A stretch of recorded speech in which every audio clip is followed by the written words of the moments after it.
Well, hey, everybody. As we begin our time together today, we're going to be kicking off a new Christmas series entitled Welcome to the Neighborhood. And chances are each of us are familiar with this idea of welcoming somebody to our neighborhood, or at least with encountering change in our lives. Most of us have probably had a new person show up in our lives and had everything change as a result of that. Let me give you a few examples here. Maybe your class got a new teacher in the middle of the year, and you say, well, it's just not as fun as it used to be. Or maybe a new kid showed up at your school and it was all anybody could talk about for like a week. Or maybe your family just got a new addition. Maybe it was a sibling or somebody moving in with you and your home dynamic has shifted. Maybe you play sports and you got a new coach and you're really excited about that because everybody got better on your team because everybody enjoys playing for that coach. Or maybe someone joined your friend group. And at first you were kind of a little nervous, but now you're really happy that they're there because of what they bring to the group. You see, we know what it's like when a new person shows up and when everything changes. Sometimes it changes for the good, and sometimes it changes for the bad, and sometimes it really doesn't change anything at all. It's just a little different. And as we're here in this holiday season and we're barreling towards Christmas, Christmas is all about celebrating someone new showing up in the neighborhood. And we know that's Jesus. And I know that Christmas may not feel like, celebrating someone new, because from our perspective, we say, well, we've always had Jesus with us. But back when he was born, Jesus really shook things up. And that's what we're going to be talking about through this series. Now, while we might not like to admit it, many of us don't like or love change. We like for things to stay the same, because when change comes into the picture, it means uncertainty, it means unknowns, and it makes us uncomfortable. And we say, well, when change comes about, it usually means that things are going to get worse, or we have that mentality. And we say, well, nobody would choose to change things. And so what happens is we get pretty comfortable with the way things are. And when we're faced with change, we try to keep change kind of within our control. Now, when it comes to Christmas, we all have expectations of how Christmas is going to go, or at least how we would like for it to go. But when somebody new shows up at the party, it changes the whole experience. And while we don't like change at Christmas, we might get nervous with someone new. I'm willing to bet that most of us don't like change of any kind. And that means we don't like change when it comes to God either. We have an idea of exactly how things should go. But what happens when they don't? What happens when our expectations aren't met? Or what happens when God doesn't do what we think he should do? You see, for many of us, we start to approach God differently. Let me give you a few examples. Maybe you used to pray all the time, but God didn't answer a certain prayer, and so we start to believe, well, God can't answer prayers, or God won't do anything, and so we just give up on the idea of praying. Or maybe we lose interest on anything faith-related because we think, well, God is just far away and he seems, distant or uncaring. Or maybe we read the Bible and we think about, we see all the things that he did back then, but we say, well, what's he really doing right now? And we assume that God is unable to do anything really powerful anymore. Or maybe we think God is just uninterested. Maybe we say, well, God doesn't care about anything in our lives, so why should I bother telling him about my lives or expecting him to do anything? And here's the thing, we don't do those things on purpose, but it usually just kind of becomes a way that, we say, well, things have changed and God's not responding the way that I think he should. Because we've learned one way of walking with Jesus, or one way of having a relationship with God, and then when our expectations aren't met, it slowly starts to change because it feels like, well, they have to. But what if I told you they don't? What if when Jesus moved into the neighborhood, we actually gained an opportunity to find a new way to live? What if by looking at Jesus in our lives today, we can find a healthier and better and happier way to walk with God? You see, the good news is we're not the first ones to feel like God is shaking things up for us. In fact, the entire Christmas story, the story that we're going to be celebrating throughout this series, it changed everything for people that were living back then too. And it was very different than anything that they were expecting. Now, this may sound weird to you and I today because the story is so familiar. But I mean, imagine it was going to be really weird. Because the truth is, when Jesus moved into the neighborhood over 2,000 years ago, people were imagining that God was going to send his son in a very different way than what he did. But before we go any further, it's important for us to hit the pause button and to do a refresher on the details of the Christmas story itself. So the story picks up with Mary, the mother of Jesus, who was a young, pregnant Jewish teenager who wasn't yet married. And she and Joseph, the man that she was engaged to, didn't have a lot of money. And so they were living in a land that was occupied by the Roman Empire.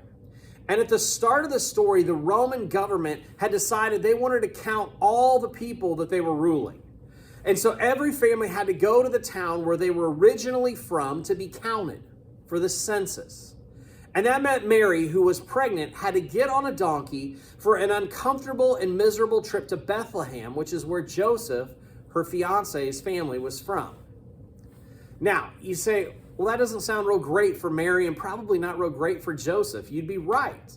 But there's more, because as we know, once they got to Bethlehem, all the hotels were full. Now, our buddy Joseph here, he had forgot to book the Airbnb or to jump on Hopper. And so because of that, not only was Mary super pregnant, she was tired, she was uncomfortable, but now she had nowhere to sleep. And then, as if this wasn't enough going on already, Mary goes into labor. And the baby was literally coming. And right then and there in Bethlehem, far away from their home, with no bed to sleep in and definitely no place to have a baby in. Now, I know that things were different 2,000 years ago. And I know that there was a different culture in that time and place. But I can promise you this, it does not matter what culture you're from or what time you're living in or what the situation is. Really, this was a not ideal scenario for anybody. In fact, it stunk. And I mean literally, it stunk. Because in Joseph's desperation to find a place for Mary to have this baby, the only thing that was available was a stable, which was basically a cave where animals were kept. And so here she is, trying to have this baby. Can you just imagine? There's a donkey literally munching on some hay right next to her. This is where they ended up. And that's where Mary had her baby. Away from her family, away from her home, away from any sort of comfort. And she and Joseph had this baby completely alone. And here's the thing, no one expected it. In fact, if I had been Mary or Joseph, I can only imagine what would have been running through my mind at this moment. I probably would have thought these things. God is distant. God must be mad at us. God has forgotten us. God is punishing us. God has abandoned us. Or God is silent. Because when God doesn't do what we think he should do, if God doesn't behave the way that we expect him to behave, if God doesn't show us what he's like, then maybe it just makes sense to try to figure things out on our own. You see, chances are there were a lot of people who already thought those things about God long before he sent his son to be born in a manger. Because for hundreds of years, he had been silent. There were no prophets with messages from God to hear. They had been waiting on God to show up and waiting for him to rescue them for a really long time. And they were probably really easy. It was probably really easy for them to give up hope, or probably they already had given up hope. Because there was no sign of being freed from the empire that ruled them. There was no indication that God actually cared about them anymore, let alone that God was actually going to do anything. And by all appearances, God was nowhere to be found. And everyone thought that they knew exactly what God was like. Because for many of them, they thought, well, God is powerful. He's like a military leader, and he's going to show up that way, and he's going to take all the land back. For others, they said, well, God is obvious. He's going to show up in a palace or in a wealthy family, surely not in a stable. Or God was predictable, doing what the people wanted because they had followed the rules. They believed that if they had done the checklist, that God was surely going to be predictable and show up the way they thought he should. Or they thought, well, God's exactly like we expect him to be, because he's going to arrive the way we think he's going to arrive and with the messages that we want to hear. But for all of those expectations that they had of God, it turns out that they missed what actually mattered most. It wasn't that God had let them down, which would have made him undependable or weak or not worth following. No, they missed who God really was, because they expected something completely different than who God had always been. And who was God? What was God like? Well, everyone was about ready to find out, because John, who's a close friend of Jesus, records the life of Jesus in what we call the Gospel of John. And here's how he describes it in John chapter 1, verse 14 in the Message paraphrase. It says, "The Word became flesh and blood and moved into the neighborhood. We saw the glory with our own eyes, the one-of-a-kind glory, like Father, like Son, generous inside and out, true from start to finish." Now, the word that John references here, that's Jesus. And John calls him that because he is literally God's word in human form. And the word meant that Jesus is literally the representation of the very nature, the will, and the way of God in human form.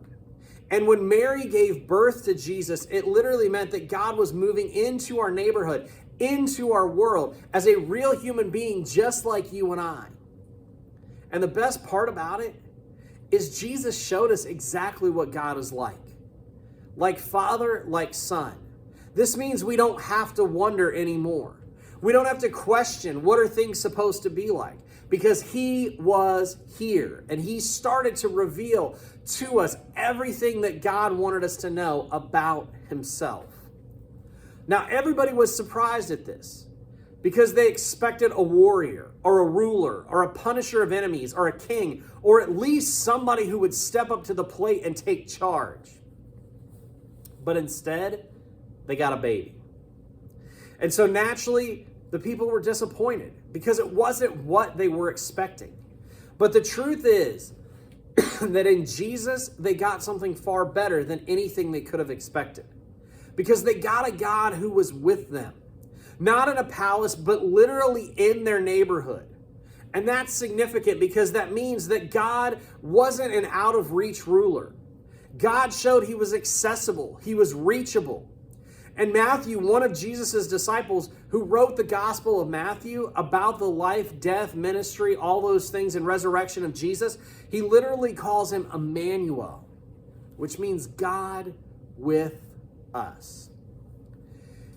And you say, well, God with us as a little baby? You see, that idea changes everything, because God is with us. And what that means, no matter what, is that we are never alone. No matter our behavior, no matter our good days or bad days, no matter our family situation or our financial status, no matter what we've done that we're proud of or embarrassed by. You see, and people back then, they didn't have to wonder either. They didn't have to question what is God like, because Jesus would show them. And it's the same for you and I today. That we don't have to wonder, well, is God there? Or wonder, is God present? Or does he care? We can know that God cares because God showed up. In the middle of a mess, in the lowliest of situations, he chose to be with us. And because God chose to be with us, we can live in a new way, following the example of Jesus. Think about it like this, that when Jesus moved into the neighborhood, we received a new way of life. Yesterday, today, tomorrow, it all started with Christmas, But it continues to be true because Jesus died on a cross, rose from the grave, and sent his Holy Spirit to live with you and I forever. In other words, when we follow Jesus, the Spirit of God literally lives inside of us and helps us live out this new way of life. So what does this new way of life mean for us today? How does this impact our everyday life? Well, first, it means that we can know that Jesus is everything that God said he was. That when John describes Jesus as the Word becoming flesh and blood, it means that Jesus exemplifies in human form everything that God wants us to know. And since we have Jesus' example of how to live life the best way possible, we don't have to hold grudges anymore because Jesus forgave, so we should forgive. We don't have to wonder, does God actually love us? Because he shows us that he did through Jesus. We don't have to wonder, is God actually present? Because he showed us that he is, because we have Emmanuel, God with us. We don't have to wonder, do we have worth or value? Because Jesus showed us, yes, you have worth and value, so much so that he was willing to die on a cross for you. And you don't have to wonder how you were designed to live, because Jesus came and lived an example for you and I to follow. In other words, we have a new way of life and we don't have to do it alone. That's what Christmas is all about. That's why we're celebrating, because Jesus changed everything. And this is the type of change that we don't have to fear, we don't have to be uncomfortable with. This is the type of change that Jesus brought that's the best change that has ever happened, because it allows us to live how God designed us to live. You see, Jesus changed the way we see God. He gave us a new way to understand and relate to God. And that's good news. So how can we continue to step into this new way of life? Well, it starts by first knowing what is available to you. So here's what I would encourage you to do, is find one way this week to keep reminding yourself of what Jesus is like. Maybe to remind yourself that he's kind and loving, forgiving, good, and so much more. Maybe you say, well, I'm going to write a note on my phone and I'm going to commit to looking at it every single day. Or maybe I'm going to ask a small group leader or another trusted adult or friend to help me remember the good things that Jesus has done for me and what's Jesus like. Maybe you can be a part of reminding someone else. Because when you know that God is with you and you know that God's promised never to leave you, you don't have to be worried about the changes that God may bring into your life. Because God is with us, and that's a promise that he will never break. Christmas is the best time to examine the way that we see God, we see ourselves, and we see the people around us, and to recognize that Jesus changed everything. It's a great time to remember Jesus' examples and how that can impact how we live our lives every single day. Because the God of the universe came down to earth to show us that he loves us, that he cares about us, and that he wants to show us a new way to live. Well, thank you so much for checking out the first installment of our series, Welcome to the Neighborhood. There are going to be 2 more that are coming up over these next couple weeks as we're not meeting in person due to the holiday season. Just as a reminder, we're not meeting on Christmas Eve or New Year's Eve. We want you to spend that time with your family, have a wonderful and amazing time. But we hope that as you go through this week, that you would find a way, whatever that is for you, to remember what Jesus is like, to think about the fact that he's forgiving, he's loving, he's kind, he's compassionate, he's generous, whatever it is that you choose to hone in on. And we hope that you focus on that and that you find ways to do that in your own life and to be that to other people during this Christmas season. Have a great and wonderful rest of your day. A Merry Christmas. We hope to see you soon. We're going to pick back up in person right after the first of the year from 6 to 8 p.m. in the youth room here at New Hope Church.